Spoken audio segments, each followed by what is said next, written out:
Everyone, कैसे हैं आप? विश्वास है कि आप लोग अच्छे होंगे और मन लगा करके पढ़ाई कर रहे होंगे। बच्चों, आज हम लोग एक महत्वपूर्ण प्रश्न जो कक्षा 11वीं का इतिहास है, कक्षा 11वीं का इतिहास का एक महत्वपूर्ण प्रश्न लेकर के आपके सामने मैं मनोज पांडे आपके सामने उपस्थित हुआ हूं। आप लोग इसको देखिए। ये हर वर्ष कक्षा 11 के इतिहास में हर वर्ष ये क्वेश्चन, कोई भी ऐसा वर्ष नहीं है जिसमें न आते हों। तो इसको देखिए और क्वेश्चन को ध्यान से पढ़िएगा और देखिएगा ताकि परीक्षाओं में अच्छा कर सकें।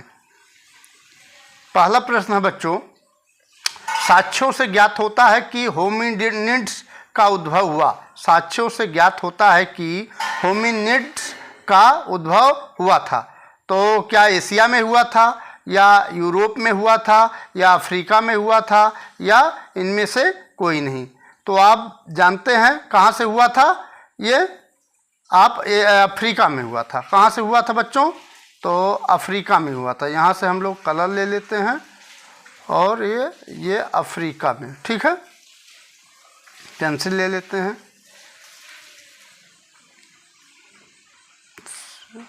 हाँ, ये अफ्रीका में हुआ था, ठीक है बच्चों। ये आपका सी क्वेश्चन सही हो गया, ठीक। प्रश्न नंबर 1 का सी हो गया, ठीक है। यहीं से होमिनिड्स का उद्भव हुआ था। कहाँ से? अफ्रीका से, ठीक। आइए आगे चलते हैं। प्रश्न 2 है, कौन औजार बना सकते थे? होमिनिड, बंदर, वनमानुष, या होमिनियाड, होमिनाइड। पहला है होमिनिड, दूसरा बंदर, तीसरा है वनमानुष, या फिर होमिनाइड। तो आप जानते हैं कि जो होमिनिड से होमिनिड यही क्या बना सकते थे? ये औजार बना सकते थे, ठीक है बच्चों। तो इसको पहला ऑप्शन सही है, ठीक है। पहला ऑप्शन आपका सही हो जाएगा। प्रश्न नंबर 3 पर देखते हैं बच्चों। तीसरा प्रश्न है, होमो लैटिन भाषा का शब्द है जिसका अर्थ है। तो होमो का अर्थ पूछ रहा है, ठीक है। किसका अर्थ पूछ रहा है? होमो का अर्थ पूछ रहा है। देखिए, होमो लैटिन भाषा का शब्द है जिसका अर्थ है। तो ये होमो का अर्थ पूछ रहा है। तो क्या आदमी होता है, या स्त्री होता है, या होमो का अर्थ बंदर होता है, या होमो का अर्थ चिंपैंजी होता है? तो होमो का क्या अर्थ है बच्चों? आदमी, ठीक है। होमो का अर्थ आदमी। पहला ऑप्शन सही हो जाएगा, ठीक।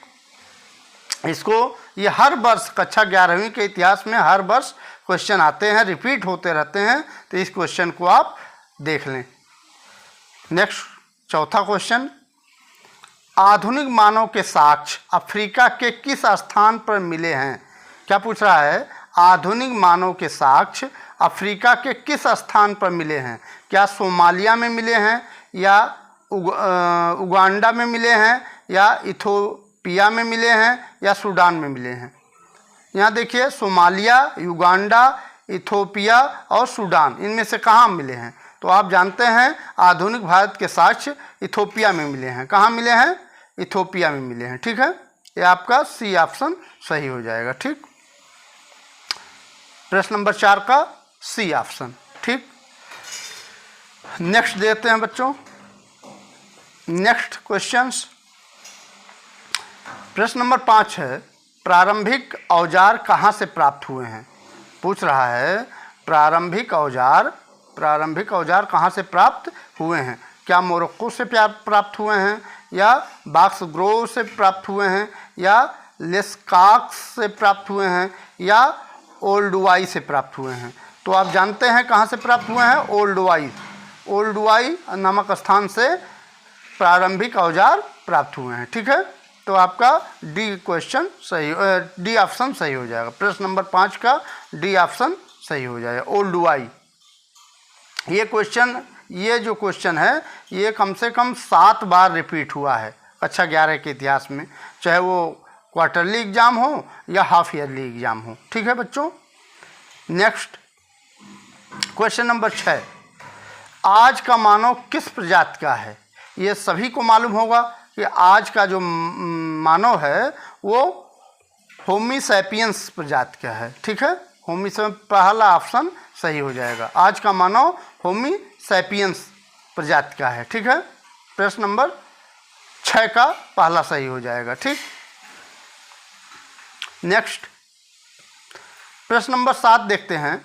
मानव ने आग पर पकाकर मिट्टी के बर्तन बनाना कब प्रारंभ किया? क्या पूछ रहा है, मानव ने जो आग पर मिट्टी के बर्तन पकाए थे वो कब प्रारंभ किया था? मिट्टी के बर्तन जो पकाकर बनाना कब प्रारंभ किया था, यही पूछ रहा है। ठीक है,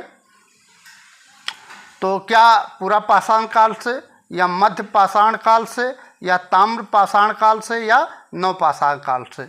तो आप लोग जानते हैं कि ये मानव ने आग पर पकाकर मिट्टी के बर्तन बनाना, मानव ने मिट्टी के बर्तन बनाना कब से कब प्रारंभ किया था? नव पाषाण काल। ये आपका डी सही हो जाएगा। प्रश्न नंबर 7 का डी सही हो जाएगा। ठीक, क्वेश्चन नंबर 7 का डी। ठीक है, नव पाषाण काल में मानव ने मिट्टी के बर्तन बनाना प्रारंभ किया था। ठीक, प्रश्न नंबर 8 देखिए। निएंडरथल मानव के जीवाश्म, क्या पूछा? निएंडरथल मानव के जीवाश्म जॉन कार्ल फुलराट ने कहाँ से प्राप्त किए थे? ठीक है, तो क्या दक्षिण अफ्रीका से प्राप्त किए थे, या फ्रांस से प्राप्त किए थे, या जर्मनी से प्राप्त किए थे, या इंग्लैंड से प्राप्त किए थे? तो निएंडरथाल मानव के जीवाश्म जो है, जो कार्ल फुलराट ने कहाँ से प्राप्त? जर्मनी से प्राप्त किए थे। कहाँ से? ये भी क्वेश्चन कई बार रिपीट हुआ है।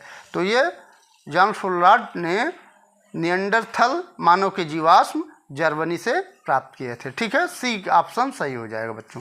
ठीक है, तो आज इतना ही। 8 प्रश्न, ये वेरी इम्पॉर्टेंट है, हमेशा ये आते रहते हैं, तो इसको आप लोग देखते रहिएगा। और अगर चैनल को सब्सक्राइब नहीं किए हैं तो इस चैनल को सब्सक्राइब कर लीजिए, और लगातार इस तरह के वीडियोज इतिहास भूगोल पर आते रहते हैं। ठीक है, तो अगली वीडियो पर फिर मिलते हैं। तब तक के लिए बहुत बहुत धन्यवाद। ये वीडियो देखने के लिए बहुत बहुत आपका धन्यवाद। नमस्कार।